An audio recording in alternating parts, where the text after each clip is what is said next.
রাতের অন্ধকারে তালা ভেঙে দুঃসাহসিক চুরি শনি ঠাকুরের মন্দিরে। ঘটনায় চাঞ্চল্য মালদা শহরের পিরোজপুর এলাকায়। চুরির ঘটনাকে কেন্দ্র করে আতঙ্ক ছড়িয়েছে গোটা এলাকায়। স্থানীয় সূত্রে জানা যায়, গতকাল রাতের অন্ধকারে মালদা শহরের পিরোজপুরের মৈত্রী সংঘের শনি মন্দিরে তালা ভেঙে দুষ্কৃতকারীরা সোনার গয়না, পুজোর বাসন সহ বেশ কিছু জিনিসপত্র চুরি করে নিয়ে যায়। এই মন্দিরে চুরি হওয়ায় এলাকার নিরাপত্তা ব্যবস্থা নিয়েও প্রশ্ন উঠেছে। অবিলম্বে দোষীদের গ্রেপ্তার করে শাস্তির দাবি জানিয়েছেন এলাকাবাসী।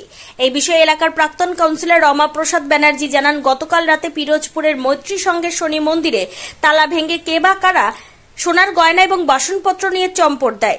আমরা এই ব্যাপারে পুলিশ প্রশাসনের দ্বারস্থ হয়েছি। পুলিশের কাছে আমাদের অনুরোধ, রাতের বেলা যেন পিরোজপুর এলাকায় টহলদারি করা হয়। গতকাল রাত্রে কে বা কারা পিরোজপুর মৈত্রী সংঘের বারের মন্দিরের তালা কেটে বাবার মাথায় লাগানো সোনার টিপলি, ঘণ্টা এবং বাসন কোসন নিয়ে পালিয়ে যায়।